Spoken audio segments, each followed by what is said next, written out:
On today's episode of the Bubs and T Bag Show, the guys finally decide to save the whales in the name of social justice. We're listening for seismic activity and migration patterns of certain whales and things like that, you know, when it's like, no, you're not. Yeah. Thank you. Corky from Life Goes On is here on the show today. T-Bag breaks down modern science and goes all in. I don't know if I want to cut my dick off. What are you talking about? Yeah. What are you talking about? Cut your dick off. It's science. You'll fucking love it. And Bubs embraces his new role as a biblical scholar. You know about Sodom and Gomorrah. You know about Moses, right? You know these stories. Especially the Sodom part. Yeah. Yes. To all my friends. All this and plenty of leftovers coming up.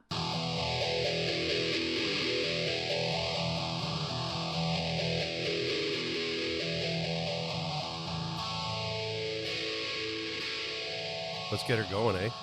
The frost is on the pumpkin, as they say. Are we live? Yeah. Are we going? I'm still transfixed by that metal intro. Never gets old, does it? No. Yeah. No. You know, that was really lightning in a bottle when you plugged in that day, whenever it was, a couple years ago, probably. Yeah. What was going through your mind when you wrote Chutzpah, the theme song to the Bubs and T Bag Show? Just angst. You know, angst. I hearkened back to some teenage... Teen angst? Yeah, teen angst. And then I just tried to put it to paper. I'm angry at my dad. That type of stuff? No, just more like, man, can I get up her shirt? Yeah. Yeah. Or his. Well, for you, yeah. I mean, you know, you were sending me some shit the other day. Can I get this guy's underoos off? You were talking about getting to third base with me. I don't know what that was. What are you talking about? You sent me something like baseball references. Oh. Well, I sent you a voicemail yesterday. Is that what it was? Yeah. Maybe it was a voicemail. Yeah. I responded with text. I don't remember saying anything sexual, but well, you never know. Could have been early. I have a lot of angst. Well, you hit a home run there. I love it. And I, as well as anyone who listens to the show, we do have a few new listeners, by the way. I think they love it too. Hell yeah, they do. I had a guy come up to me at work the other day, tell me, he's like, hey, I'm listening. I'm on about 6 episodes in. It's like, really? 6? Really? You're not bullshitting? Yeah. No, really. I'm listening. They're pretty good. You know, I was like, yeah. He's like, yeah, I've needed a podcast. I'm like, thanks, man. That was the first time where I felt, Bubs, perhaps we have something here. You know what I mean? You've reached out to the masses? Yeah. Okay. So to Sean out there, thanks for listening, brother. Thank you, Sean. Yeah, good guy. And a hell of a pull tab player. He's got a strategy. Yeah. He uses the brute force one. He just comes in and throws money at the box. He's a Viking. Until it puts out. Yeah. Wow. That's all he does. Just keep feeding it vodka till it puts out. Clubs it over the head and drags it back to his cave. He's the Viking style of pull tabs. Yeah. Raid the box. Yeah, so now that we're into December, how was your holiday? You have a good Thanksgiving? Yeah, I was thankful. The lady put it all together, as she always does. We go a little bit non-traditional. We went with lasagna, homemade. Yeah, baked lasagna? Yeah, oh my God. It was about 40 pounds worth. Not bad, huh? Not bad. She could sell that. And then she made for dessert, tiramisu, homemade. Ooh. That was another large volume. Rich, I bet, huh? Yep. Decadent. Boozy. It was good. Any bananas Foster? No. I sent you a picture of that, though, from New Orleans. Yeah. I bet they do a good banana Foster in New Orleans. Yeah, they do. They're no stranger to a banana on a guy named Foster. Yeah, man, Thanksgiving, it sure just, it was Halloween, and then Thanksgiving was on us, and it's gone, and now we're going to have Christmas in a few weeks. And yeah, we had a couple outlaws out, dealing with them. Yeah. So mine was pretty brief. Yeah. I had to work that night, and then I went to dinner, with my family. It was a good time. My mom's Thanksgiving. Did you go out, or did somebody cook? My mom, yeah. Oh. She made a Thanksgiving at my brother's place up north. My grandma was with us, and dad, brother, stuff like that. Mm-hmm. Maybe it's time, you pick up the mantle and put together the dinner. I may do that next year, but I've got to get a little more infrastructure seated in the house, like a better kitchen table and chairs. Grandma doesn't need to sit in a lawn chair No. at the kitchen table. No, not on a folding chair. Yeah. She deserves better than that. Sure. I think you're right. I think I will try and put something together like that. Well, you can cook. I can vouch for you. I can do a couple of things well. And I probably will. Have you done a turkey? Have you ever made one? Never have done. Helped my uncle deep fry one once, probably 10 or 15 years ago. Yeah. And that was good. Have you ever done one of those? No. I got to say, not bad. Okay. Just pretty traditional in the turkey realm, but we have turkey, especially with raising 3 young men. We would have turkey maybe 6-7 times a year because you could feed the masses. Yeah. Get a turkey and the thaw it out and do it up. Yeah, the missus can put together a turkey dinner at the drop of a hat. Yeah. And with everything. There's nothing like a turkey dinner. No, it's good. It's good. My mom makes a good one, too.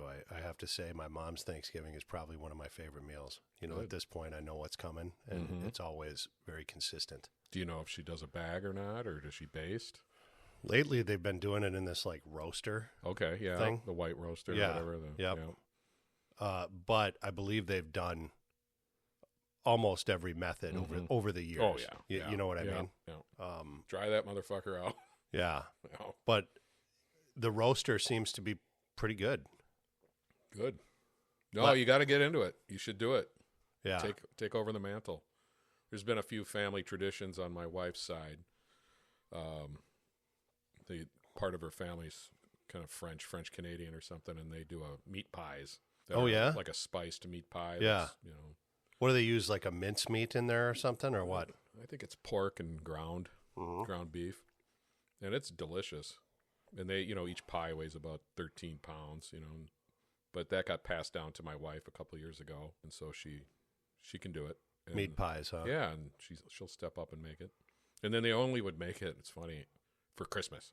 Can only have, That was. Why can't we eat this shit in June? Yeah. Well, we only have it. Well, fucking make it enough and freeze them. Let's go. So then that started happening. Such a Minnesotan thing too, is just stubbornly. No, we only have that on Christmas. Yeah. Well, fuck. I want Was to eat there any some way on the we could 4th of eat it? July. Yeah. No. Yeah. Why not? You guys all drool over No. this shit. So. No. No. That's all it is. Yeah. No. It's just like no. Only the one person can make it. What?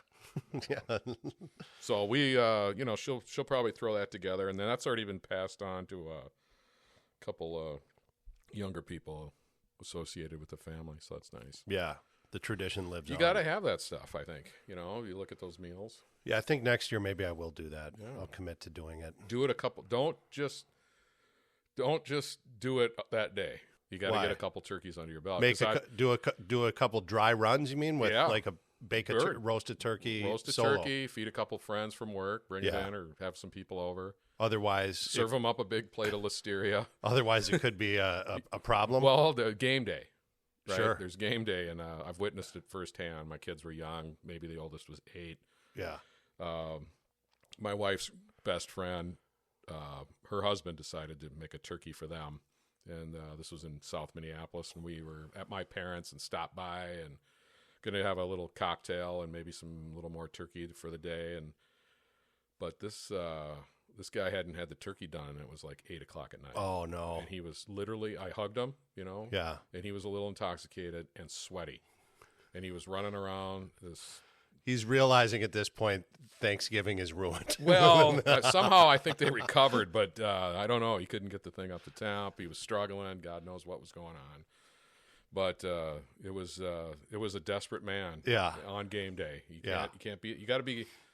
Throw one in. Maybe after the holidays, do one, and then do another one in the spring, and then you'll get a system down. Whether you use the bag or whatever. But that was a man falling down. He was he was failing like the Patriots in '85. He needed more fuel. Yeah. All my friends. I vaguely remember one time being at a Thanksgiving when I was very young that it was either a Thanksgiving or a Christmas. Mm-hmm. And getting in the door, I don't know what time, 7. Mm-hmm. And it must have been Christmas because arriving later, Christmas Eve. And my grandma was just throwing the turkey in. You know what I mean? Oh, Yeah, wow. yeah. And I don't think we ate or something until like 9:45 Yeah. or something like that.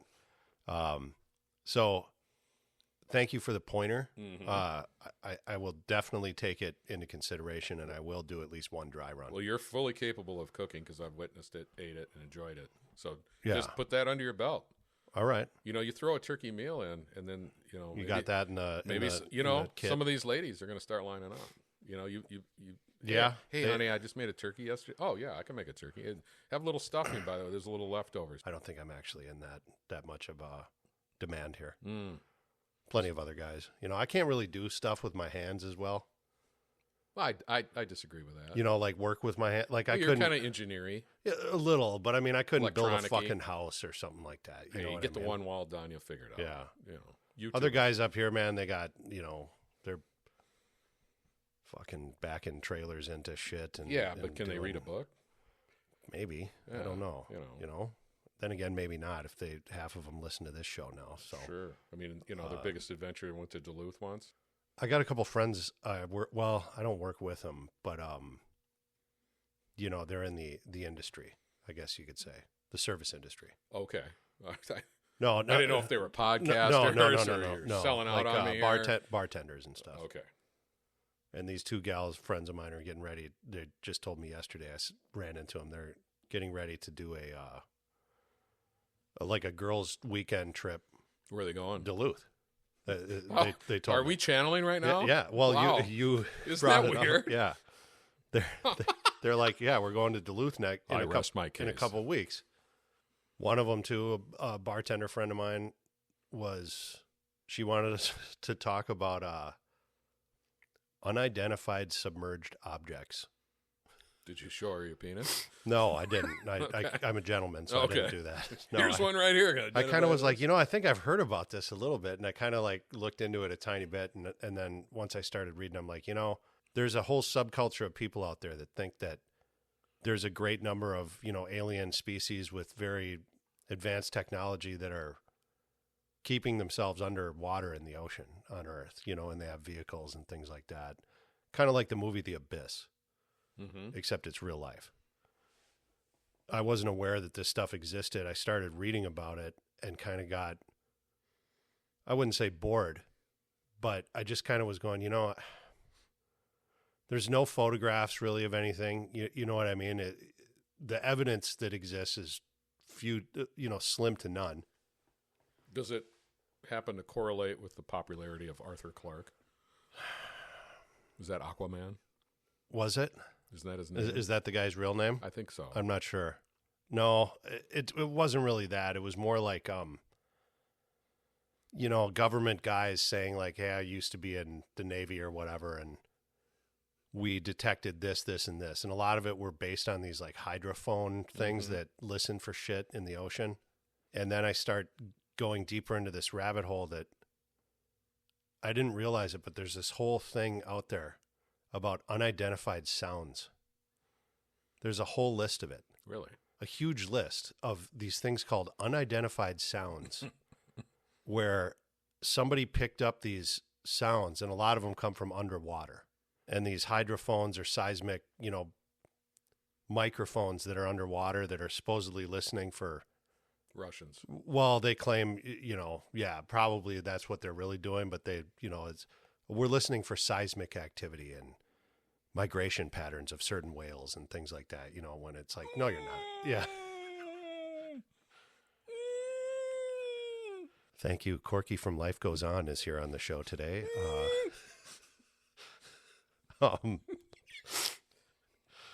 Dude, real quick, I watched Shane Gillis' stand-up special, and I didn't know it, but he has this whole segment about how TD?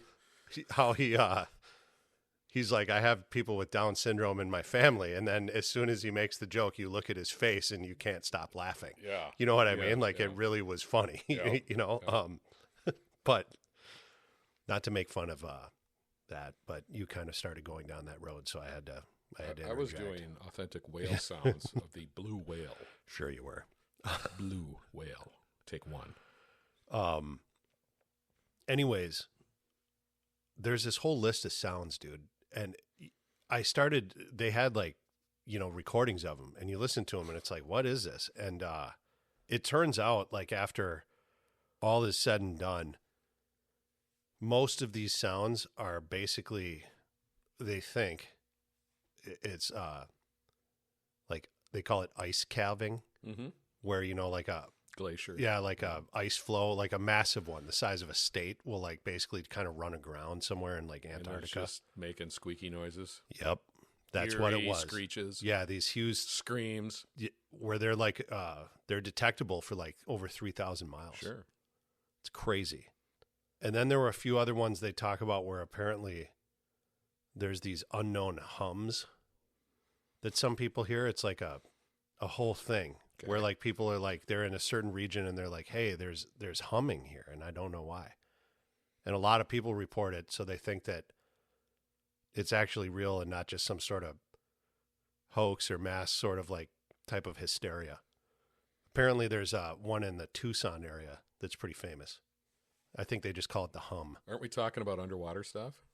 We were talking about, well, that's where I started. Yeah. And then I got into this thing about reading about unidentified sounds, and I couldn't kind of stop reading about it until it got to a point where I realized that most of it is ice breaking apart somewhere in Antarctica, or power lines, or it's a bunch of people who with too much time on their hands who are kind of fabricating some sort of shit and it's spreading like a virus.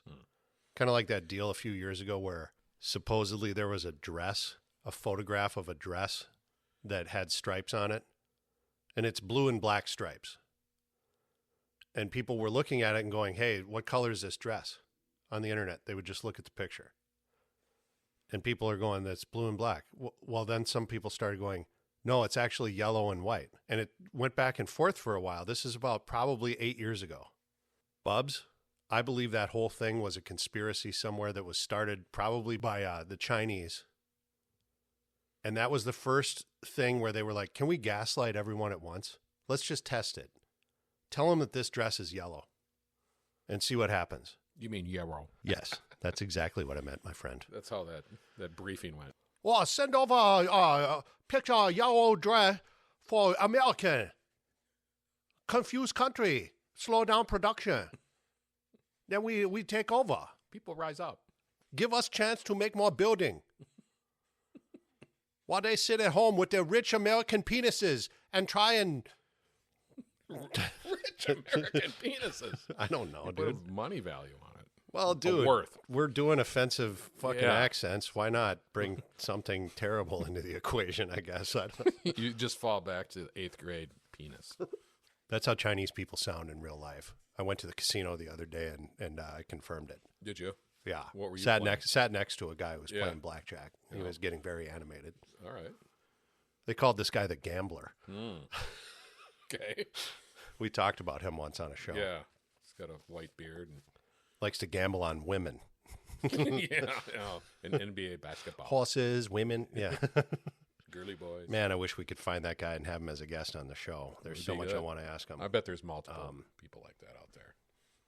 Yeah, anyways, so, the whole rabbit hole about unexplained sounds, once I got done with it, I realized it wasn't that interesting. So you were like Coast to Coast, Kingdom of Nye, George Norrie and Art Bell stuff. I started reading about submerged objects. It led into this other thing about, hey, we've heard all these sounds underwater. Is there any grainy video of some sort of object that looks not that extraterrestrial or underwater? Not that I've seen. Subterranean.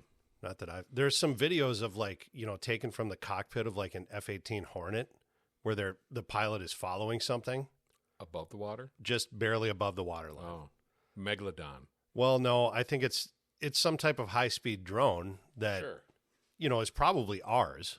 It's ours, or it's some private deal, or it's a foreign entity. Right. There's a submarine somewhere that's going, let's shoot a couple of these up the tube, and then let's get in. Yeah. We're not going to tell the USS, Gerald Ford or whatever what it is. And see how they Let's react. see if we can, scare these guys up. Yeah. Aye, aye, Captain. Yeah. Deploy the drone. Captain Ramius here. Wasn't that great? Sean Connery in The Hunt for Red October He was a Russian submarine captain, yet he had just the classic Sean Connery Scottish accent. He didn't even bother to try and like do a Russian one. Well, you can't ask Sean to do it too much when you're at that level in his career. He's just going to show up, and you're happy to have him in the film. You go to the hospital or to the fucking morgue. Which one was that from, Bubs? Untouchables? Yeah, The Untouchables. Yeah. The one that he won an Academy Award for. Did he? Yeah, he did. Okay. He won Best Supporting Actor for The Untouchables. Elliot Ness and Al Capone. Yeah. De Niro was Al Capone, right? De Niro was Al Capone. He was like Kevin Costner. heavier than his Jake LaMotta era. Yeah. Kevin Costner was in it, who normally, whatever, I thought he was pretty solid in The Untouchables. And then Connery as The cop. really just yucking it up as like the Irish cop guy. Mm-hmm. And Andy Garcia also as well in a young, good movie. Maybe we'll have to bookmark that one for a future viewing. Speaking of movies, I watched a couple this last week. Speaking of barflies, go ahead. Yeah. Well, yeah, I watched that one. Yeah. On your insistence. Suggestion. And I also watched one on the insistence of the instructor. Another fan of the show. How you doing, buddy? He kind of forced me into watching the Alien sequel called Alien Romulus that came out recently. And? Oh. Typical story. Egg opens.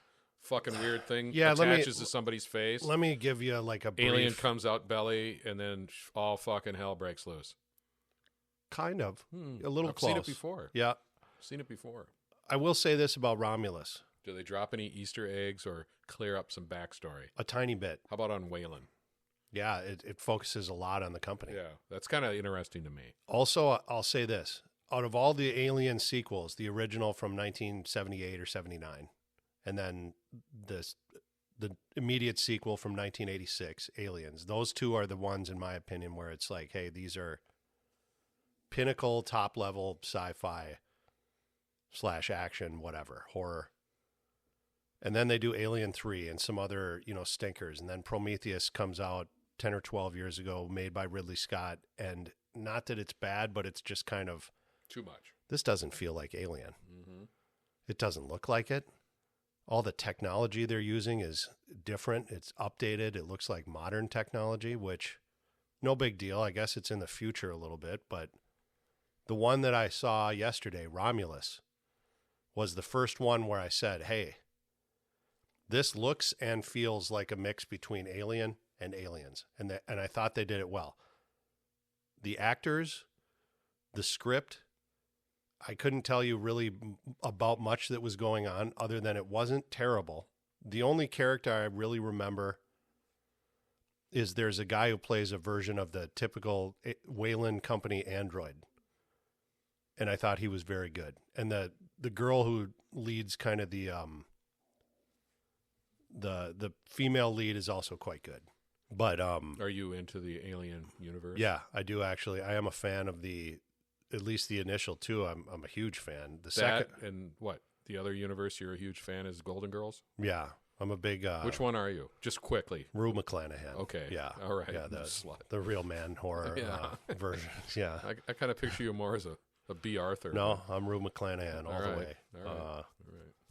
That's me. So okay, back to Aliens. So yeah, Romulus. I don't know. I mean, I'm not going to spend a ton of more time on it, but it was better than Alien fucking Prophecy or whatever it was called. That was like the sequel to Prometheus. Covenant. That's what it was. Mm-hmm. If I had to give it a rating, Bubs, I'd give it probably a 7. All right. 6.5. I thought you might go with a Bob Guccione rating, but 6.9. No. Oh, Three five penises up. 5 hard-ons or whatever they call it. Yeah. Yeah. Do you think I should watch it? If you like the original and like the one from 86, yeah, it's worth it. It's a decent kind of a ride. There is some interesting kind of scares. I think it looks great. The characters, however, the instructor said this. He's like, there's no character development. He's kind of right. It's just an action movie, action sci-fi. Yeah, some gore, stuff like that. How are the aliens? I think they were well done. All right. They cleared up a couple things. Like in the first one, the alien pops out of John Hurt's stomach. Yep. And it's this small thing that's about the size of, like, I don't know. A ferret. Yeah. Yeah. If that, maybe at first. But yeah, it's a small, slender animal. And then within a couple hours, the thing's almost the size of a human. Yeah. Or bigger than a human. And I always wondered, how does that happen? And they kind of get into that a little bit. Okay. The thing basically scurries off somewhere safe and then forms some type of a cocoon on the wall or whatever. And then it kind of goes into this hyper growth type stage where it sort of develops into the full size alien. So yeah, interesting. But then on your insistence, we got into another movie. Well, I thought this would be appropriate for you. And it's more of a set warning it up across and, your and mouth. tell us why. I have a feeling I know exactly what you're going to say. You think I'm some alcohol-ridden, just worm, and that's all I'm doing. And all I'm going to say is this: is after watching that movie, I looked at it and realized during it, I'm like, oh, dude, I'm nowhere even fucking near this level. I'm so much better than this guy. I have, yeah. I'm not at rock bottom. I'm holding together a job and employment and Yeah. doing a podcast, Pay your mortgage. So anyways, tell us A, what the movie is, and B, why you selected it. I picked the movie Barfly, going back to 1987, 88. Mickey Rourke, Faye Dunaway.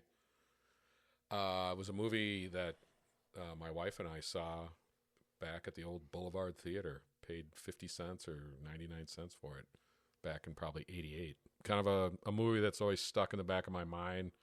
Had a very close friend that unfortunately passed away a few years ago that he was a big fan. Of the movie Barfly? Yeah. Yeah. Yeah. The backstory, it's a, biographical of Charles, what's his name? Bukowski? Yeah. And he was a subculture, anti-establishment poet, writer. He actually wrote the screenplay for it. He's in the movie. He does a cameo. He's the guy who takes the shot at Yeah. one point. Yeah, I and believe so. He ties his arm up. Yeah, he ties his arm because he has such bad tremors. Yep. Yeah, that was an interesting scene. So, if I've done a little reading on his life. I haven't read any of his stuff. I might venture into that. Yeah. Kind of a John Kerouac type. Was it John Kerouac? Jack Kerouac type guy. Anti-establishment through the 40s, 50s, 60s, 70s, whatever. But Mickey Rourke plays the version of him that is written. Bukowski was a drunk in L.A. living, basically on Skid Row a little bit and living that life. And I think, there's some good lines in the movie. I think it's shot pretty well. It just kind of reminds me of almost like a play where the screen, the curtain goes up where the camera pans into the bar and there's a bartender reading the newspaper and you can hear people screaming. And then Mickey Rourke's in a fight with, one of the bartenders is Frank Stallone, Sly's brother. Yeah, and he was pretty good in it. Yeah, well, he was in a few movies in the 80s, and then he kind of faded away. Yeah, I really thought that Frank's at first he's always kind of been the butt of a lot of jokes, but the guy wasn't bad. No. I think as the bartender bully. Yes, and so then it's just Mickey Rourke is really young in this movie. He was 9.5 weeks, and all the. I bet it was right around that era though, because this came out in '87, and I think 9.5 weeks is probably 89. Like 85 or 86. No, I think 9.5 weeks was later. Was it? Maybe. In my mind, it is. I don't know. It's in the 80s. Within whatever. A few years of it. Yeah. Whatever. And then Faye Dunaway, I've always been a fan of hers, and, she plays another barfly, and they become a kind of a love interest. But for a person like you and I that has walked into those bars, been in those bars, but also been in those rooming houses and those establishments and flats and just drunk tanks and all that stuff, it kind of, to me, it's interesting. Just that whole subculture of people that sit in bars at 8 a.m. Yeah. And then they're just fucked up lives. And they're there. So, but I think as a story, it opens and closes with basically a curtain going up and down. And it's just a story. It's a blip on the radar of his life on Skid Row in L.A. I think that the analogy of having the curtain kind of go up and watching it as a play is really accurate. And that's one that that's all you know, and as a perfect way to describe it. I watched it as well. I had never seen it before. I was familiar with it, but I'd never seen it. And like I said, while I was watching it, I was kind of going, oh, I know Bubs is like, you know, joking around, hey, this is a cautionary tale, you know, stuff like that, whatever. But I fully was like, oh, this is like full alcoholics, you know, like this is what it's like to be a full alcoholic, like a Leaving Las Vegas Nicolas Cage type, except maybe getting a little bit into what their day-to-day is. Mickey Rourke it was interesting to see him before. If you look at him now, he speaking of cautionary tales, I mean, he doesn't even look like a human being anymore. Too much surgery? Yes. Yeah. I mean, crazy bad. Yeah. Trying to hang on to it. Something. Yeah. And he even said, he's like, you know, 20 years ago, I started, you know, getting work done and shit. And the guy who I, you know, had a couple of bad ones, and then you spend time trying to correct it. Mm-hmm. And now he doesn't look recognizable anymore. But nonetheless, guy is a good actor, and he was very convincing, I think, as kind of this drunk. The way he shuffles around and, you know, moves much older than he probably is supposed to be moving for a guy his age. And the way he talks, it wasn't like a person who's acting drunk on TV.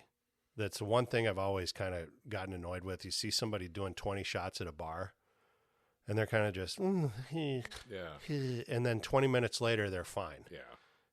Not in Barfly. Their whole life is ruled by both. Constantly drinking booze, wondering, hey, I need a supply of booze, you know, and stuff like that. Their whole life is centered around, when am I taking my next drink?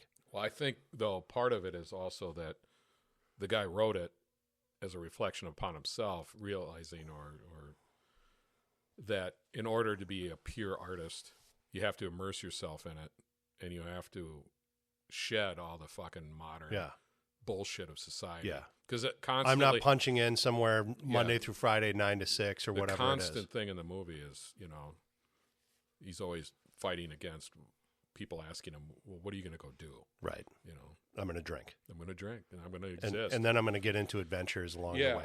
But he's always writing or saying poetry, you know, like in the Mirror or something, or writing his story down. And then, so it's interesting in that way where in order, I think, to be free artistically, you have to let go. I think that's definitely what he's probably getting at. And is. Not only that, the sort of kind you need pain. In order for a guy like that to be able to exist and, you know, pontificate. And then he's also watching the underbelly of society, you know, where he's probably writing his views or the take on how society looks down upon him, you know, and he's talking to that wealthy publisher a little bit, and you know, and he's comparing it to the masses and all that, and she's talking about, well, the elites or whatever, the rich have problems too, and he's not like the burden of the poor. The lines of, you know, status were very clearly drawn in that movie too, at a few points where, first of all, one of my biggest kind of, I guess, complaints would be that there isn't really a plot. There's no, like, nothing gets set up in the first act, and then the second act isn't, hey, what's Henry or Hank or whatever going to do? He's really in trouble here. Is he going to be able to put it all together at the end and, you know, either that's not the idea of the movie. I get it. But it's all you're doing is getting a snapshot for that week or 2 weeks or whatever it is, and that's it. I get it, and I think that's one of these rare movies where there's no hero. It wouldn't get made probably now, like, unless it was made for no money. Yeah, independent. Right. You're not going to get all the big stars in it. No. You know, it was definitely something where it was like, hey, Bukowski was like, we're going to make a movie about we're going to try and adapt my sort of writings about he wrote a screenplay. Being a full-time alcoholic into a movie. Yeah. And it got made in the late 80s. Yeah. There is no conventional plot, though, in a sense where they're setting something up, there's conflict, and then at the end there's resolution. Yeah. Well, the typical deal where, oh shit, everything's going awry. Somehow we fucking figure it out. Right. There's no happy ending. Not even close. There's not a happy intro. There's not a sad intro. There's not a sad. There's not a sad ending either, though. Really, all it is a mirror. Yeah. But it's I think his character, the way he played the character, is a little exaggerated, a little. Almost Marlon Brando-ish, I got the feeling. He was really kind of chewing. it. He was chewing up a lot of scenery in it, where it was him kind of how bizarre can I kind of act here and stuff, and but it wasn't. But it was good. Yeah, he was good doing it. Yeah. He seemed to me like a person who really spent a lot of time either being drunk or around drunks, and I'm talking real drunks. And I remember back in the late 80s at bars. Yeah. And then, like I was talking about a couple close friends that are gone, but, holding up shots to all my friends. That's a cool scene. Yeah. To all my friends. My friends. I've seen some people like that since I've started kind of working in that I would industry. imagine. I'm not sending you that movie as a critique on your life. I'm saying it's a way for you to kind of look at what's going on in those bars. And I know you're watching those motherfuckers. Absolutely. And I'm And looking you at see a lot of them and going, ooh, I don't want that to happen. No. But Bubs, when I go, first of all, I work nights. So when I do go out and have a drink, most of the time I'm doing it at some point when the sun is still out. But I'm the type of person that goes in, maybe has 4 to 5 over a 2.5, 3 hour period, and then goes home. Yeah. And that's it. Yeah, you're not parking it at 8 a.m. No. And I'm also not, one of the worst feelings in the world for me is a hangover, and they talk about this in the movie. Mm-hmm. Well, yeah, there might be a little hangover once in a while, but guess what? There's a cure. We're getting back in the game, Yeah. and that hangover is only going to last for an hour and a half. Well, you and I know Because I'm going to start putting more booze in the. Yeah, in the you and I engine. both know people that, unfortunately, one of the first things they do in the morning is have one. Yep. And that's Settle- it. And settle the nerves. And then get back at it maybe later in the evening that day, but they have one in the morning. The cool thing that I did like about Barfly was, I mentioned it briefly, they make a real effort once the movie kind of gets moseying along. Hank, he could, there's a very, clear moment where it's presented to him very much, where it's like, hey, here's your shot. You can get out of this. You can live comfortably. Here's how we start doing it. You're going to move into this, guest house at this, whatever, some hoity-toity joint by a producer, publisher in Los Angeles, and start doing your writings. And you know what? You can still be a drunk if you want to. You're just going to do it here in a nice guest house with other people that live in, society types. And he realized at that point, hey, that it's not for me. No, I need to be in a flop house, getting into stabbings and things like that. You know what I mean? He needs to be living kind of in this, On the edge. perpetual sort of state of drunken danger. Yep. And not, well, okay, I can be drunk here, but I'm going to be safe and taken care of, and I don't have to worry where my next meal or my next drink is coming from. He knew where his muse was fueled by. Yeah. Was the uncertainty of being a broken, destitute alcoholic. Yep. And then he could create. Yeah. I give the movie, I go 5.5. Yeah. Fine. For me personally. I enjoyed it. It's a retro movie for me, one that I saw in a theater. It's a great movie in a sense where this is how bars kind of, that was sort of, the late 80s. It's the last gasp of bars, how they sort of were, where you could still walk in, grab a pack of cigarettes out of the cigarette machine, lay $1 down on the bar and get a beer. A bump. Right. Yeah. Not really so much anymore. No. Hey, you're going to start a tap. Hey, Yeah. Where's your plastic? No, smoking in here, God damn it. You know what I mean? A lot of rules nowadays, isn't there? Right. A lot of rules to keep everybody in control. But, I mean, you probably had a large generation of the World War II vets Yeah. that never recovered. Yep. Korean vets that never recovered. And just your drunks. And then- by the late 80s, they were starting to die off. Well, yeah, by that time, for sure. By Yeah. the early 2000s, they were probably all gone. The drunk ones. Yeah. And, cities had skid rows were the bums. They were bums. And they refer to it in that movie as bums. Yeah. They're not homeless. They're No. not They're bums. chemically dependent. They're bums and they're alcoholics. Which is, accurate. And then I think back to some previous work and going into those places when they were still around. There were still a few around in some of the neighborhoods, and they've been bulldozed down and replaced with shit. But you would go into these one room, literally smaller than this little studio. Yeah. And it's a bed, no sink, a hot plate, and a drunk. Yeah. And a smell. Oh, yeah. And then the bathrooms at the end of the hallway. And a lot of times, and it was kind of weird to see, is that it's a lot of women. Yeah. There were women with the distended stomach and the breadstick legs and the bad polyester yellow pants and a weird blouse. And dentures. Yeah, and just, and a wig. Yeah. And then you got the guys with the gin blossoms and the drunks and the stumblers and mumblers. But that, where are those people now? I mean, is there a whole society of, you work in an establishment, there's got to be the usuals, Norm and... Yeah, there are. There are, sure. I mean, this is, more rural, obviously, so Yeah. you're getting a smaller slice, but there definitely are. Yeah. I mean, like... The ones that are, hey, that's my job type thing, where you can tell that, they... Maybe they're just back into their homes now. They're little flats. I think so. Government-sponsored public housing. I'm not really sure what they do other than they find a way to be there and, bend that elbow the first thing in the morning. But Skid Row, like in Minneapolis, was right where Nicollet ended. Yeah. Downtown. On Washington? Yeah. Right there was all Skid Row. I remember one time when I was really young, like in my early 20s, you mentioned these like rooming houses and stuff. Yeah. And I remember going into one time and there was a guy who had died in there, I guess you would call it natural causes probably for that lifestyle. Yeah, yeah. So, he's probably in his early 70s or something. And the guy died in bed and had probably been there for a day or something like that.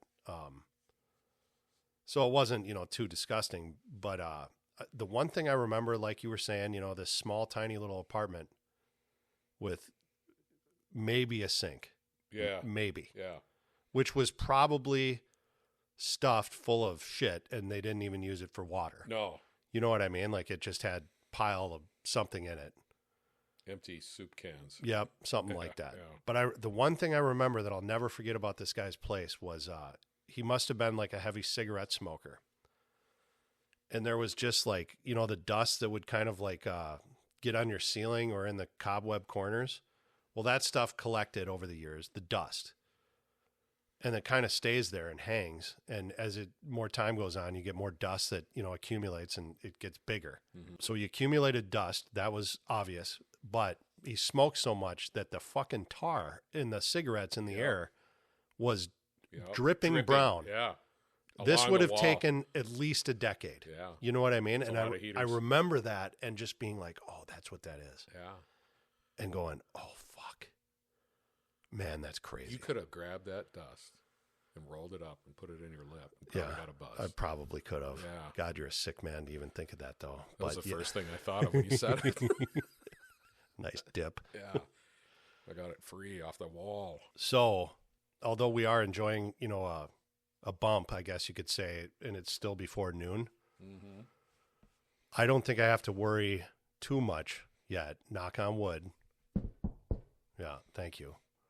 That I'll be turning into Mickey Rourke anytime soon, or a Barfly, meeting Faye Dunaway, or whatever her version is. Yeah, I have met a few people like that, but I'm not gonna inject that into my personal life.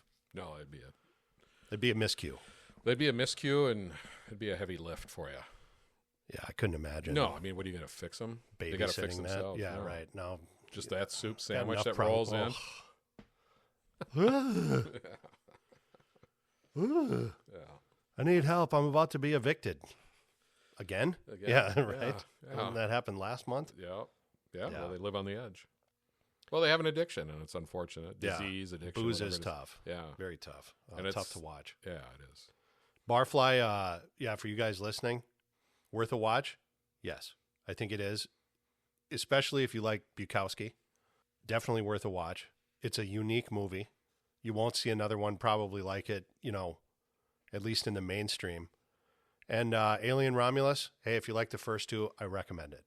it's worth a view there. If you're not into the series, like the instructor, I don't think he really is. He's seen them, but he's not a fan. Yeah. He was like, I didn't dig it. Yeah. You know, and I got back to him and I said, hey, as a fan, I dig it. I don't think it's groundbreaking or anything, but here's why I dig it. And, you know, he's right. If you're not a fan, probably not going to dig it. Yeah. If you are a fan, you might like it. So think about it. Maybe give him a watch.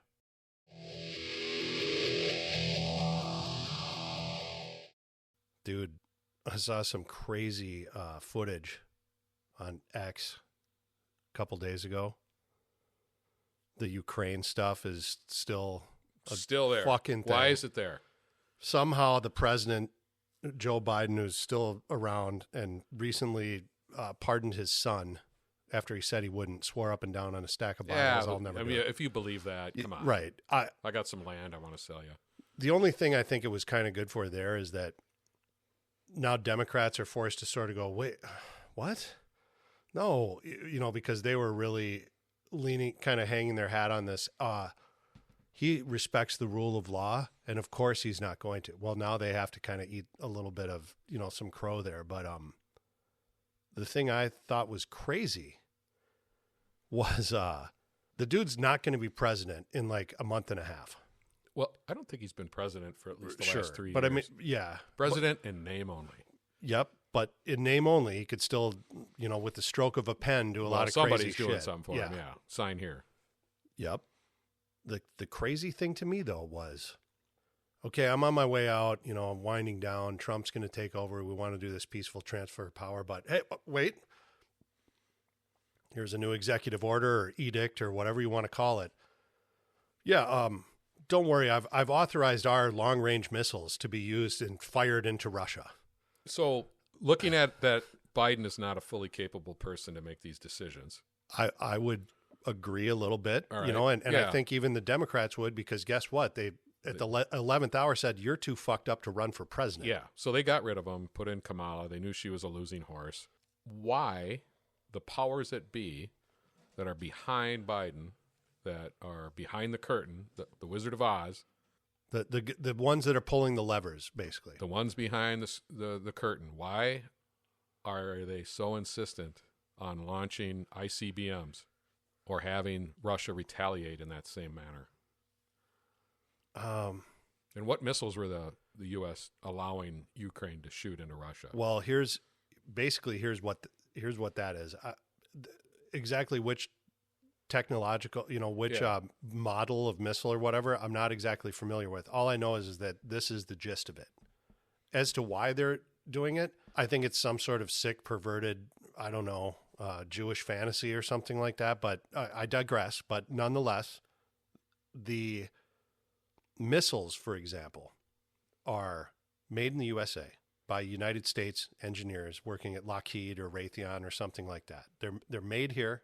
They're manufactured here. The people that fire them and the fire control officers and the people who set them up and move them from place to place, they're all part of the United States military. And what they're doing is they're shipping the missiles over there. They're shipping the personnel over there. They're shipping the instruction manuals over there. They're shipping all that stuff over there. The equipment goes over there. The missiles get there. The people who know how to fire the missiles and shoot the missiles and work day to day for 8 or 10 hours a day, doing nothing but maintaining and shooting the missiles, they're there. Those people, you know, are U.S. military and probably somebody from the company who manufactured them. They sit down then with somebody who's from the Ukrainian army or the Ukrainian military. Oh, yeah. And they go, okay, guys, we're in the missile, you know, firing area. The missiles are outside. They're hot. They're ready to go. Here's what we're going to do. We have a target. You guys have a target? Where you want them? Okay, good. Sounds good. We're going to plug that in the computer. All right, good. We're ready to fire if you guys want to fire these missiles. Everybody cool? Ready to fire the missile? We've got all the firing solution locked into the computer. We know where it's going to hit. It's going to hit deep inside Russia somewhere. Okay, sounds good to me. Thumbs up. Yep, we're go. General, is that good with you? Yes, that's good with me. I'm an American jet. Yep, go ahead. You guys are clear to fire. Okay, and then what they do is at the last second, then push the button. Some guy named Pavlov or something goes and presses the red button that says fire. Yeah. But make no mistake, the U.S. military is now shooting missiles into Russia. And that's how Russia views it. exactly for what it is. as they should. Yeah. You So know, why are we doing that? I get right now we're the provokers. We're the people in Cuba in 1963 or 65 or whenever it was who Bay of Pigs. who parked their subs and ICBMs off Cuba and pointed them into the United States. That's what we're doing right now, except we're also firing them. The interesting and crazy thing to me is that what Russia did in sort of retaliation was they fired an ICBM, Yeah. sent it up. What does that mean? ICBM is an intercontinental ballistic missile, Anywhere in the world. more or less. Yeah. These were supposedly medium range, meaning, okay, It's not going to hit Kansas. nope, this one probably wouldn't go all the way to take out, missile sites in Wyoming or something like that. But it could certainly reach out and touch someone in probably London or something like that. Berlin. Sure. So the Russians fire an ICBM up into space because that's what happens when you fire them. They go up there, the missile launches, it gets fired, and then it opens up in space, and then the MIRVs are directed, and the MIRVs are the multiple independently targeted reentry vehicles. And they're like these little triangle-looking projectiles. And when I say little, it's not really the case. They're probably the size of like a patio door or something like that. Well, these things then, once they're in space, they orient themselves, and then they come down And lock on. back into the atmosphere, re-enter, and now they're going real fucking fast. We're talking hypersonic, Mach 12 or something. And then these things hit and strike their targets. And ideally, they're going to be armed with a nuclear warhead, something that will range anywhere from 10 times to maybe 600 times the amount of, yield that would have been in a Hiroshima type bomb. And they have anywhere from 6 to 12 of these things on every missile that's launched that can drop these MIRVs probably anywhere within, like 100 square yards, 100 yards of whatever their target is. They can pinpoint it that close. Russia fires one of these fuckers. Thankfully, it didn't have nuclear warheads attached, and they probably even called the United States and said, "Hey, we're going to be sending up whatever it's called, the Lenin 6 fucking rocket or whatever the name of it is. It's not going to have any nukes on it, but just so you know, we're going to send this one up and show you exactly where we can put these fucking things." And that's what they did. They fired it, and you'll see a video of it. It can easily be seen on X or any platforms like that. You probably won't see it on the news, but 10 or 12 MIRVs come fucking raining down. And even without anything on them, a high explosive yield or anything, it'll still do an immense amount of damage because it's coming in from space and now it's a meteor, That was scary shit for me to see. Yeah.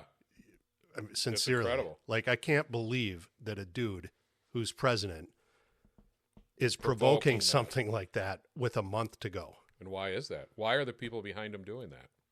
I don't know if it's some weird perverted power move where it's like, hey, we don't want this Trump guy to be president so badly. We're willing to fucking cut our face off. We're willing, yes, to really dance with the possibility of a nuclear strike. They're evil motherfuckers. Possessed by Satan. Yeah, something. And those people are also in charge of your children at school in one way, shape, or form. They all subscribe to the exact same perverted ideology. Do you think the American liberal, even the ones that are the extreme false Marxists, useful idiots, think what that occurred with Biden and letting those missiles fly from Ukraine is a good idea? Do they back them just because it's a D? Or do they just, oh, yeah, that's great, geopolitical maneuvering there? I think some or does anybody even I think pay attention? Yeah, well, first of all, and if you're getting your information from a TV set still, I don't think they make that connection one way or the other because they're simply going to be misinformed or not told to begin with. But if, let's say, someone had access to the information and it was mostly true and they're presented with it, what we just talked about. Hey, here's what President Joe Biden did with 6 weeks left in office. I think that your real hardcore sort of hardline company men, yeah, they'll go with whatever. They'll go, well, what are you talking about? they should be allowed to, Russia invaded them. They should be allowed to retaliate, or something like that. Never mind the fact that this started 3 years ago. We're clearly funding it. You know what I mean? We're the ones trying to get them in NATO. Right.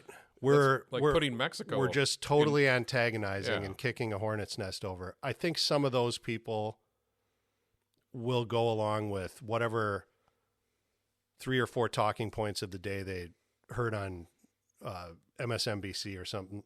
There's a few that'll go that way. I think most of them, though, are kind of going, what?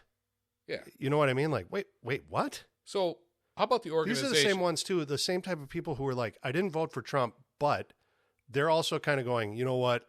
Yeah, I didn't vote for him, but behind their backs quietly at home, they're going, it's fine, whatever. I guess it'll be good to get back to normal. So the people, there used to be an organization, and I imagine it's still around, Mothers Against Military Madness, right? And they were always anti-Reagan, anti-Bush. That's what, it was a real thing, huh? Yeah. Mothers Against Military Madness. Right? And, against nuclear war, against military incursion around the world. Why does the U.S. have to be the police of the world? That some of it's understandable, blood and treasure. But last month, who did the past mothers of military madness vote for? Did they vote for Biden, or did they vote for Trump, who's trying not to go to war with anybody? Who did they vote for? Who did they vote for? I don't know, but that's what I'm asking. Because they were the typical gray-haired, premature gray hair women that would, vote liberal beyond liberal beliefs. Now, I bet they still go for Biden because they're too attached to like party lines. Lines, abortion is their big thing, or some shit. Killing of babies. The they've now like compromised themselves they've mentally compromised themselves so much, and they know it, that now they have to sort of jump to whatever the next sort of point is, even if it was 180 degrees different than what they believed last week. These were people that when George Bush went into Afghanistan and decided, because of the attacks at 9/11, they're the ones blocking bridges and protesting. Are they the same ones now that are supporting Biden? No. Well, some of the women in there that are, your rank and file people that are actually getting out and like putting on the sandwich board type stuff and going to these actual things, they may have some type of ideological sort of views, like core views, where it's, hey, I'm anti-war. And it doesn't matter who the president is. Right. Yeah. Those women are probably somewhat, they have their views and they would like to keep them, pure, I guess, and not have them tainted. The problem is that the organization, they're pure. What was the other one? Untainted. Okay, go ahead. The problem is that their organization, administratively, somewhere higher up the food chain, where people dealing with money and giving out orders or plans, that's been captured probably several years ago. And since then, they've been filtering out in little drips and drabs other pieces of information to their underlings, their useful idiots. And those women probably at some point have taken on those ideologies without even realizing maybe. Yeah. I think they probably still think they're anti-war somehow, even though they're not. Yeah. You know what I mean? Because they get their marching orders from someone else, and even though they're being given contradictory information to what they're actually doing, they're so wrapped up in this bizarre kind of like mental gymnastics dance that I don't think a lot of these women know what's real and what's fake anymore. Well, if they were in an organization like that. That's just something I popped into my head as you were talking, thinking, man, 30, 40, 20 years ago, 15 years ago, they were all protesting war.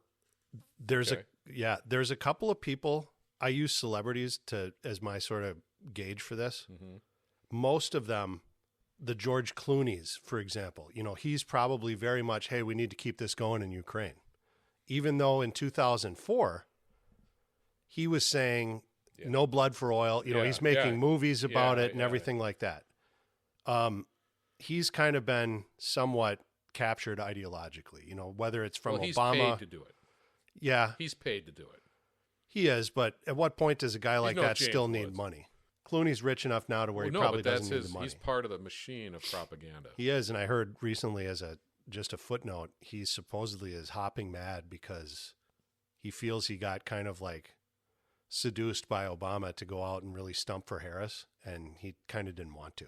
Yeah. And now he's realizing after they got decimated in the election, why did I do this? Well, I was listening to some shows, some other podcasts. I was cheating on us. Yeah. And they were talking about how all of her internal numbers in her polling knew they were losing. Yeah. And then you have... They knew, and they Yeah, and then just kept it going that, hey, we're going to win. Yeah, but you had other polls, exterior polls, saying that, oh, she's up by 6 points, 2 days before the election in Iowa. That's bullshit. They're just lying. Yep. And they still haven't figured that out. They've been doing it for the last 2 or 3 elections, and they're still doing it. It's crazy. Well, I think people have been doing it forever, but and it's just... Right, but at the end of the day, though, if you know that those numbers are fake, why do they keep coming through and going, hey, we're going to win and we're going to beat the shit out of them? Yeah. The only time that worked was in 2020, where they clearly, at this point, obviously... Somehow 13 million people showed up. Right. In some urban areas, they really fudged some shit. Yeah, they did. The key counties. There's no doubt. So... They got away with one. Right. Unless they're able to physically cheat. So they cheated beyond belief to get a mentally disabled elderly male in there that they can... Who all he was the face of the Democratic platform. Yep. That's it. He was not the president. No. Just a figurehead. And Kamala was not anything. She's nothing. She's even emptier than Biden. He at least was a statesman. He was a statesman for 40-something years. Yeah. He had been a VP. He was a senator for God knows how long. So, going back 4 or 5 decades, he's been in the power play. He knows what's in the trunk of his car. What's in the trunk of that Corvette? Or the front of that Corvette. Anyway, and they put this in there. It's a dead hooker, Jack. So all they did was push another face of the Democratic platform out. Not a person, not a personality, not somebody charismatic. And then obviously we see the results. The American people said, no, we'll go with this. Yeah. I think the Democrats have been trying to run on the sort of...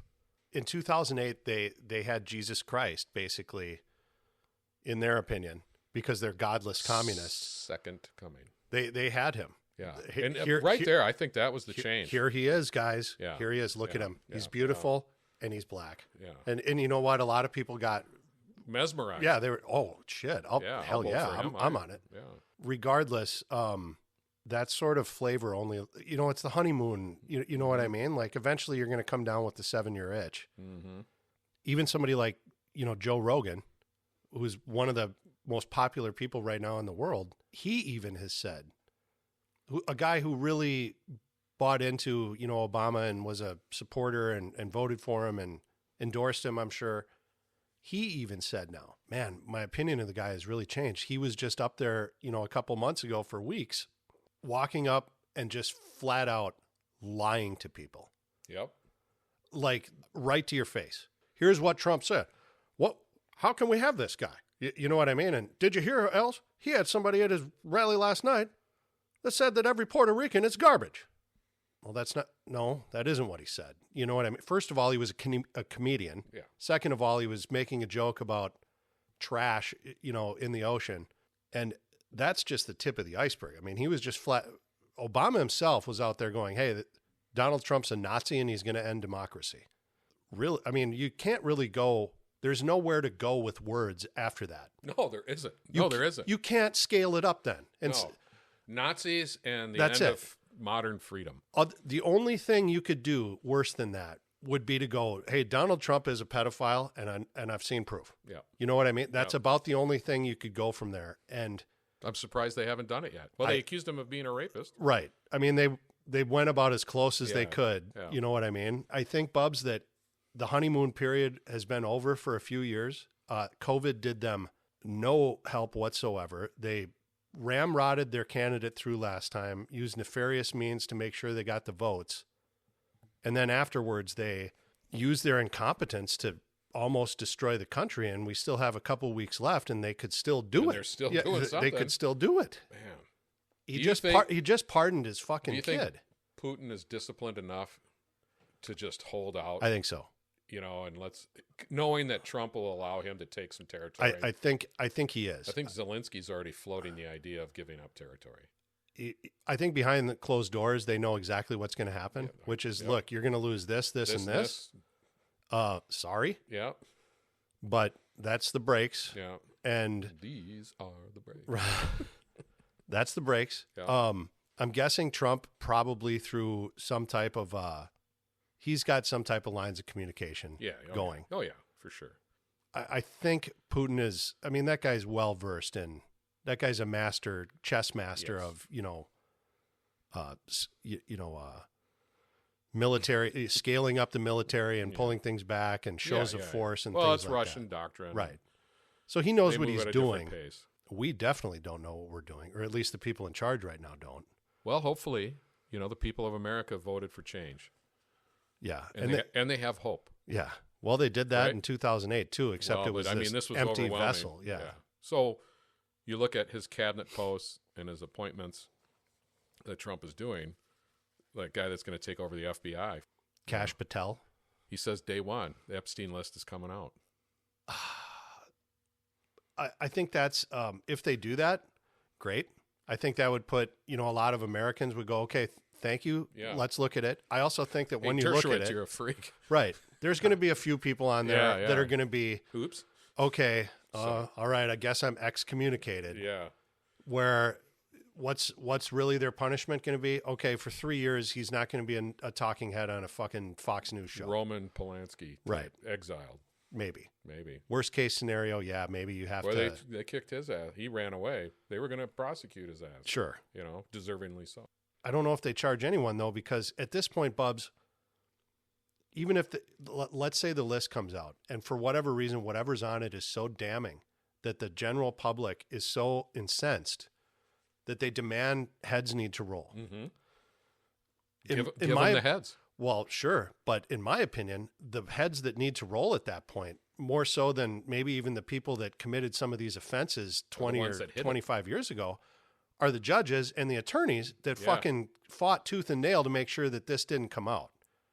So those people now are even, you know what I mean? They should be nervous. I agree. And I think that judges and attorneys are some of the worst and most useful idiots that they have. Yeah. They're not idiots at that point either. Well, what do they call it? Lawfare. Yeah. Right?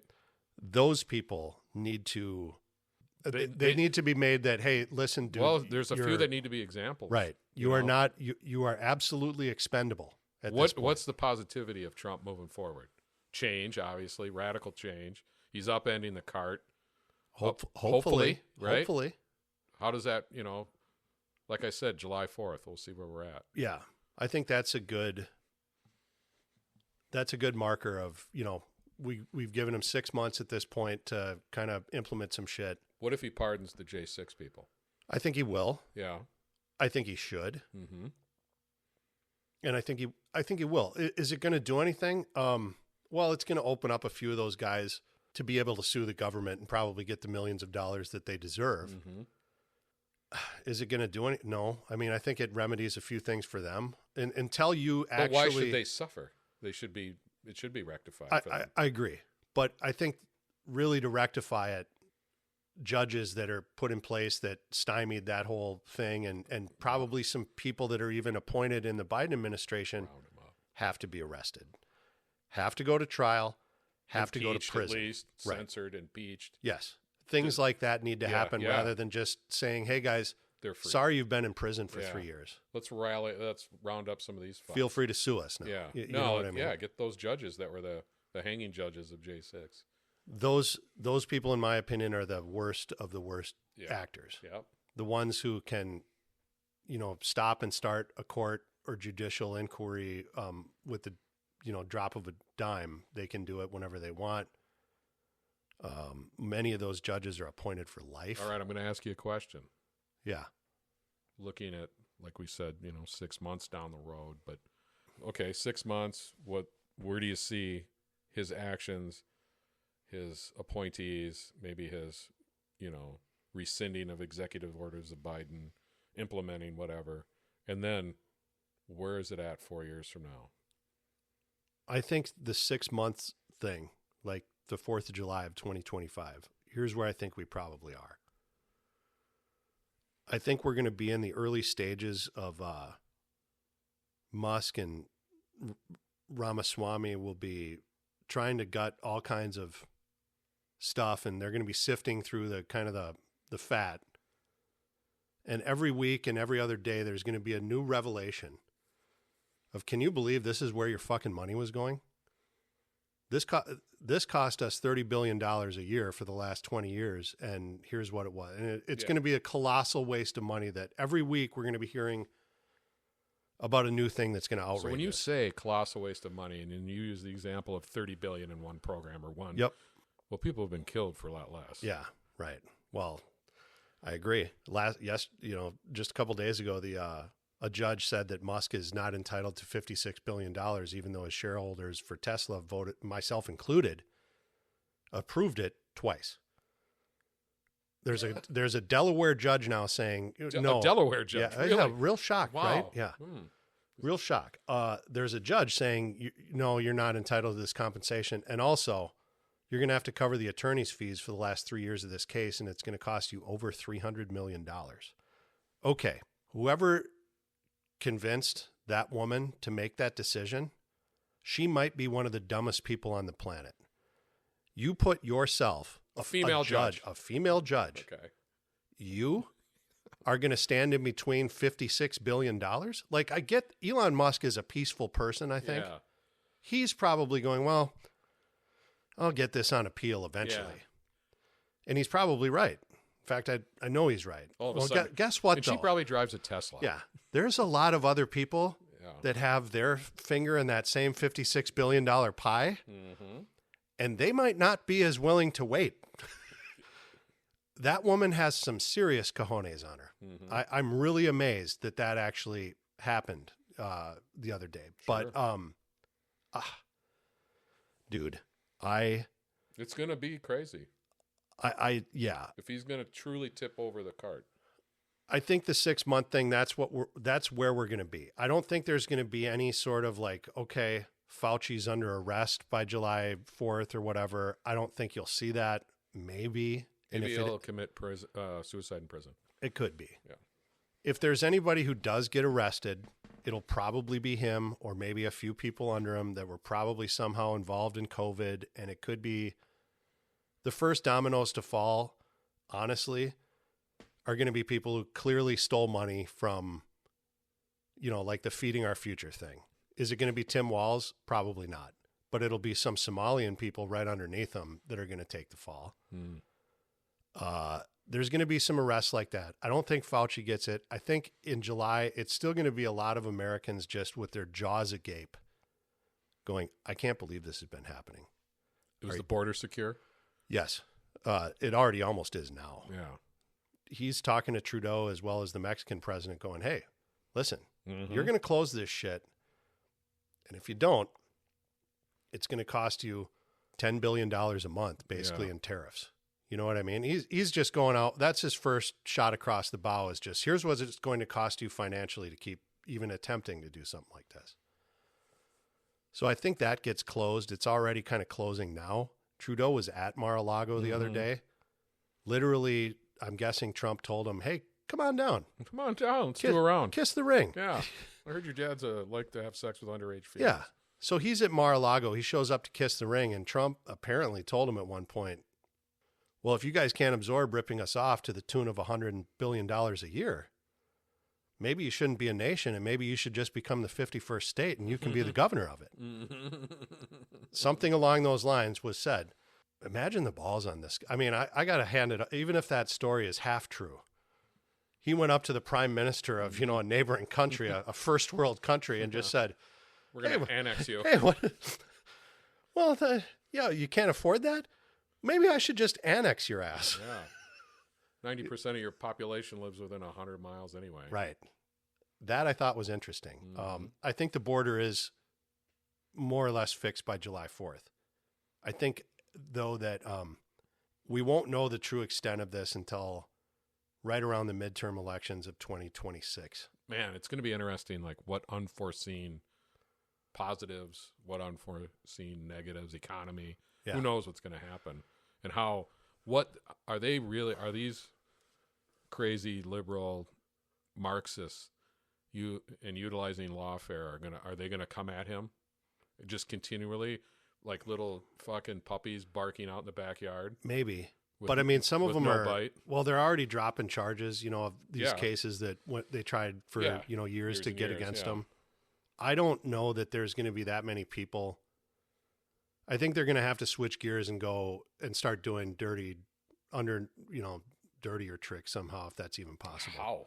Right. I agree. What? How do you get dirty? How do you get dirtier? Well, here's how. And I Well, hope it's not true. I yeah. hope they don't try and make an attempt on Some sort of yield in a Penske truck? something. Yeah. Oh. I don't know, man. I mean, right now the whole sort of loosely trying to start World War III with the last remaining month to me sounds like the last gasp of a real desperate. Hopefully Putin has enough sense to. I think he does. He doesn't want that. No, No. I don't think so. I don't think Ukraine wants it. No. I don't think we're going to know really if this is working or not until midterms 2026.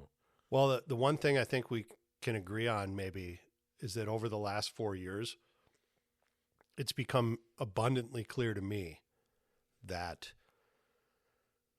the U.S. does need to be the world's policeman at some point, because a lot of these other countries are going to, if they see that there's a weak leader in charge of our country, they're going to sit there and go, oh, fuck it, let's go grab whatever we can here while somebody's asleep at the switch. Well, I think internally, though, the American people, and I'm talking to you right now, Bubs, to the American people, not T Bag, is that you have to look at your neighbor and influence them. If they're a liberal, fine. But fucking common sense. Yeah. I mean, get your head out let's of be your ass. Americans first. Let's be Americans. Let's be brothers and sisters, and not these fucking evil, demonic, Yeah. trans, abortion, open border. I mean, it's just insane. Destroying our ability to have independent fuel. I mean, it's like slicing your own wrists. That's all it is. To me, it seems like, God and religion have been taken out of this country over the last, 30 to 40 years, very slowly.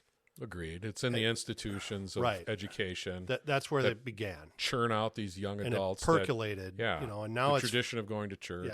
the tree is finally, becoming mature. And the thing to me that I've realized is that those institutions, they remove God, and then they themselves, okay, well, God's gone. God is We've dead. removed him. Yeah. Yep. Hey, guess what? Well, somebody needs to come in and fill that vacuum. Well, Eric Clapton's getting old. Yeah. Slow hand, baby. Clapton is God. He is. Once you remove God, though, there's still that vacuum. Mm-hmm. People still need some sort of salvation. They're looking for it. They're yearning for it, but you remove God. Who becomes God? Well, the easiest. The state. Look closest. The state. And who runs the state? Well, in my opinion, you got to start early. And schools have taken over kind of this weird, they've morphed into this weird They've sort of. replaced the family. They've replaced the church. They've replaced major pillars of society in American society. Right. And at the top levels, they're no longer acting as educators, though. They're now acting as this weird sort of communist clergy. Well, even this, great term, communist clergy of the state That's sponsored institutional learning facilities. Right. They go, well, I'm having problems. My life is really out of whack here. And hold on, come into my office over here. And rather than, instead of discussing this in the confession booth and somehow bringing it back into here's where your life Or is at off the dinner track. table with your family. Right. Here's where your life is off track, and we need to get you back closer to Christ. And here's how you do it. And this is all kind of related to a Christian parable. Here, let me, help you back onto the path. Well, they say their solution is none of that. Here's how the teachings of Christ and how it relates to you. It's more just, hey, listen, you're going through some very neurodivergent sort of paths here with your with your speaking and your lifestyle. And have you considered getting closer to the earth and the water? It's all these things. Then anything other than, hey, don't worry, because in the afterlife, you're going to have this spiritual rebirth someday. And don't worry, you're going to be good and do good deeds to people, even to your enemies. That doesn't exist anymore. No. Now it's, here's how you get saved. Whatever the hot topic is in whichever direction we're going that day, that hour, that minute. Global warming. Right. That's how you're going to get saved. Yeah. You're going to pay more taxes so we can change the weather. all that is right there is just here's where Distribution of wealth. here's where you're putting your offering. Yeah. You're not Yes, putting it in yeah, the dish yeah, anymore. Yeah, yeah. You know, you You're look making at the- the Bible. you're I making don't know. the Have you ever offering. read the Bible? Or Yes. Okay. I mean, parts of it. I've read it. You're not yes. quoting Deuteronomy. No, I've never read it in But like have you cover to cover? You went to Christian things growing up. Yeah, I've So worked. in the back of your mind, the morality of Christianity is there. Common stories. I mean, you know about Samson and Delilah, right? You Yes. know about Sodom and Gomorrah. You know about Moses, right? You know these stories. especially the Sodom part. Yeah. Yes. Not so much the Gomorrah. But these stories are all man's failing, Yeah. you know. And then man realizing God's love, Christ's love, and then making a choice, making a difference, making a choice, putting God first, even if they're going to die in the end. Abraham and his son, you know that story. I'm almost feeling like the preacher in Coming to America, you know, right? Daniel in the lion's den, Jonah in that whale. He helped Daniel get out the lion's den. He He helped helped Jonah Gilligan get off that off island. the island. But what I'm saying is that moral fabric, those stories, they made movies out of them. It's in literature. It's changed throughout the years, maybe different venues of how the stories are told, but they are stories of morality, Yeah. stories of rebirth, stories of hope. How do you take that out? And the communists did it. And They just say that, hey, God, what are God you is talking dead. about? There's no God's, such God's thing not as cool state. anymore. Yeah, Come on. but whether you view God as cool or fire and brimstone, my point is that the fabric of society was woven with it from the very beginning of Yeah. when the pilgrims and settlers all came through here. Yeah, and they only recently took God out within the last couple of decades. Yeah, and won't really did. last. Well, they took it out in Poland, Yeah. right? The Soviets took it out in Poland, and guess what the Polacks did?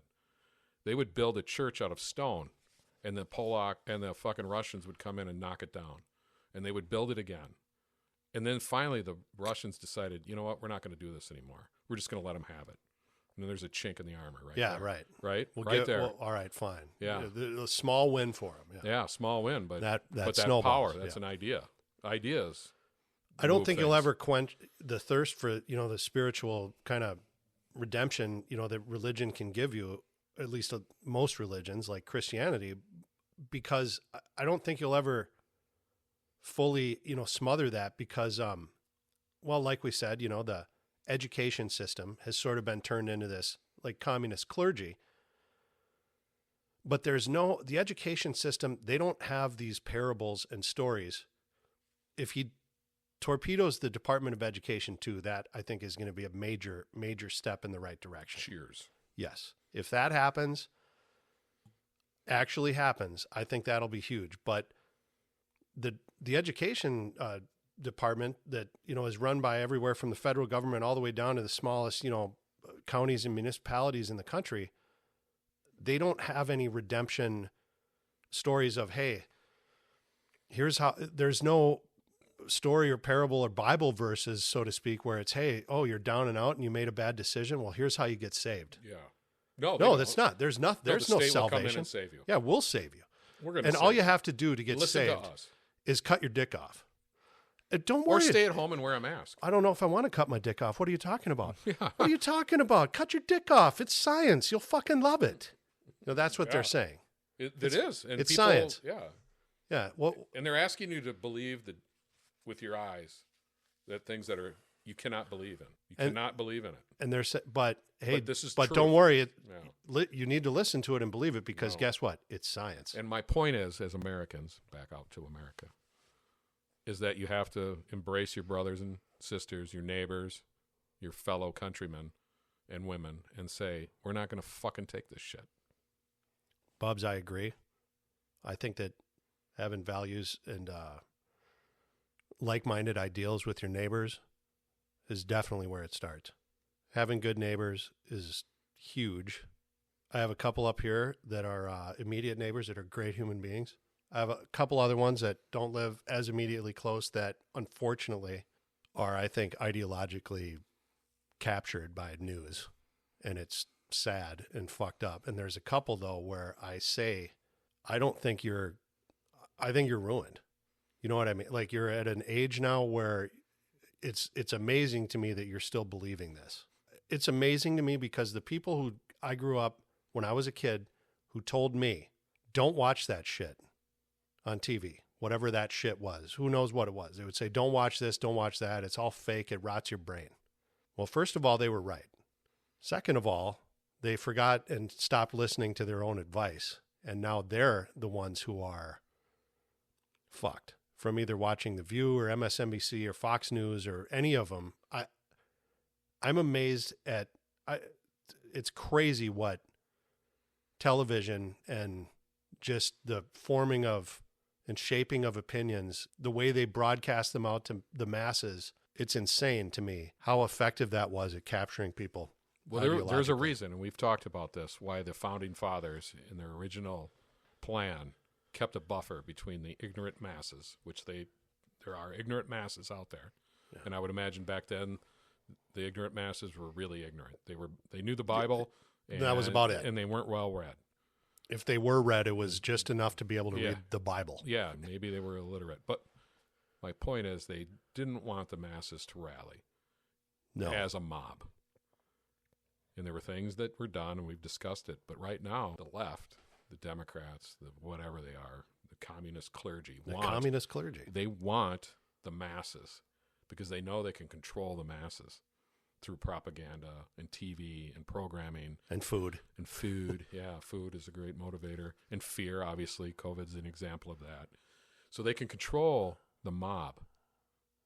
And that's what they want. That's why they want to get rid of the Electoral College. That's why they want to have... That's why they use the term democracy. Yeah, a perverted version. Yeah, but it doesn't...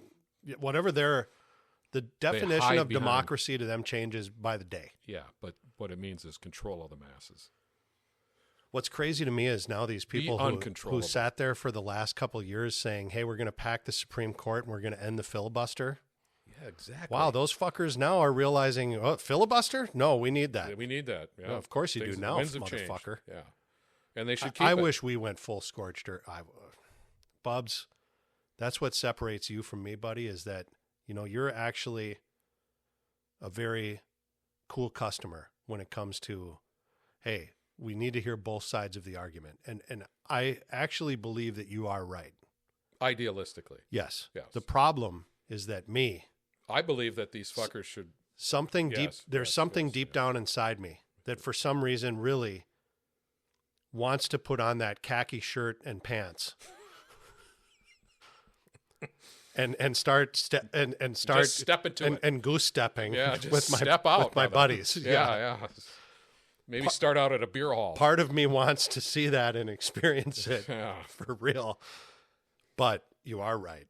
Hey, what kind of American are you? Well, you know what I am? I'm a fucking American. So, and I'm going to support the real fucking truths, not the fake fucking bullshit. The scab, the Band-Aid or whatever the fuck, or the light is now shining on these people. And so how do you fight the institutions in the educational process? How do you fight the corporations? Well, you can do that through money. DEI is going to probably disappear, but it'll come back in a different form. Yeah, it'll just be named something different. Yeah, and it's just how do these people embrace this bullshit? That's the other thing that freaks me out is all these companies that are saying, "Hey, we're removing our DEI stuff." They're not. I'm like, bullshit. Bullshit. They're taking that money and they're moving it to a new spot in the company that just started, and that one's called the fucking. It's like in the movie Casino where Robert De Niro keeps changing his job title to avoid scrutiny from the gaming commission. Yeah.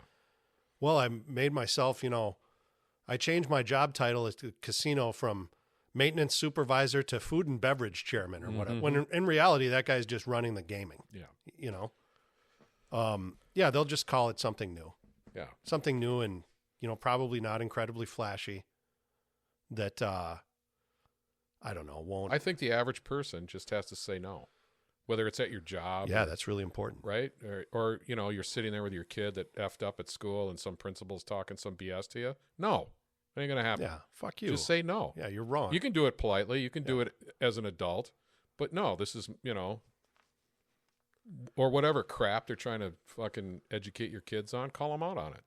Bubs, I think that the best thing you can do in order to get things like that accomplished with forming cohesive units within your neighborhood and things like that, and making sure your friends are kind of like-minded and you're sort of all working towards the same goal is one thing and one thing only. Shine actual truth on what you're discussing. Yeah.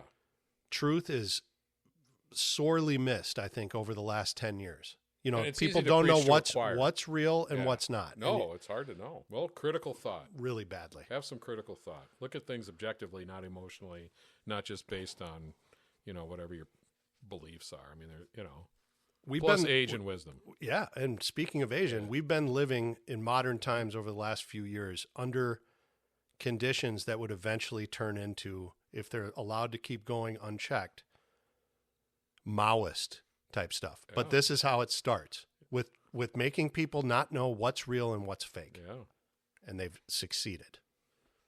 We're going to win eventually. You're going to get tired of winning. Yeah. We're going to win so much, we're going to make winning. No, we are going to win, I think. People are kind of, there's a breath of fresh air, at least. Whether you like Trump or not, I think there's some fresh air that It's good to somebody look opened the forward. window. Look forward. Enjoy it. I got a couple previews possibly coming up. What? The professor will be in town. Ooh. And it's a possibility we could get him on the show. And he's got an interesting topic to talk about. Well, you know, I always love hearing from young minds. Yeah. And we're certainly excited to talk with him again. If anybody else has any ideas or topics of consideration, bring them up. We'll talk about them like unidentified submerged objects. I had no idea. I had no idea that stuff existed, and a lot of the stuff they're chasing with these unidentified sounds turns out to be supposedly ice flows breaking off and making a lot of noise Is underwater. it swamp gas and weather balloons? Well, Bubs, I'm of the opinion that now there's so much stuff out there that captures everything and anything and everything, that the amount of cameras and the amount of stuff that's going on out there with people making TikToks and their own videos and stuff. If there's a real spaceship out there that aliens are flying around in it, I think by now they would have landed somewhere, and some dude would have a video in 4K of it happening. They live. Maybe somewhere they are. I don't think they're here right now. Well, I think they're lizard people with fake skin. Anyway. Do they also run the banking industry or Hollywood? The news? You know what? What? The true thing to pay attention to is the bullshit in the education system, the bullshit about the trans bullshit, and pay attention. UFOs, there's nothing we can do about it. No. But at your local school, you can do something about it if you got kids in that school. You go to work and they're spouting this shit, well, get a bunch of people together and say, fuck you, we ain't going to listen to, I'm not sitting through this fucking video. Yeah. Show up at the school board meeting. Yeah. And, raise a little hell. Raise a little hell and say no. Raise a little hell. Raise a little hell. But that's where you make a change. You're not going to change anything if there's UFOs. Yeah, Right. They got the technology enough to get here. If they wanted to, they could vaporize us. Yeah, fine.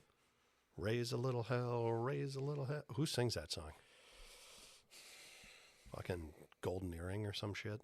I don't know. Not REO Speedwagon, not Boston. I Something feel like that. it's like a one-hit Fog, wonder or something. Thin April Lizzy. Wine. Molly Hatchet. Molly Hatchet could be it. I did have a movie thought for the next movie. I'll run it by you quick and just float it to you. Barry Lyndon. No. Okay. No. My parents did watch that, though, I recently. bet they enjoyed it. They did. I Yeah. think they said, I probably wouldn't watch it again, but it was very nice to look at. Yeah, or exactly. something. That's what it is. Yeah. And the fact that they said I would never watch it again, that kind of hit me right in the heart. I know your dad, and he'll watch Caddyshack. Yeah. again. Yeah. But the scale where you go to the doctor's office and they're like, what does it feel like on a scale of 1 to 10? And Yeah.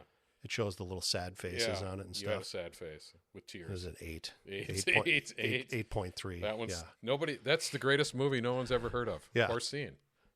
No, the one thing I was going to say was, since we were watching Barfly Mm-hmm.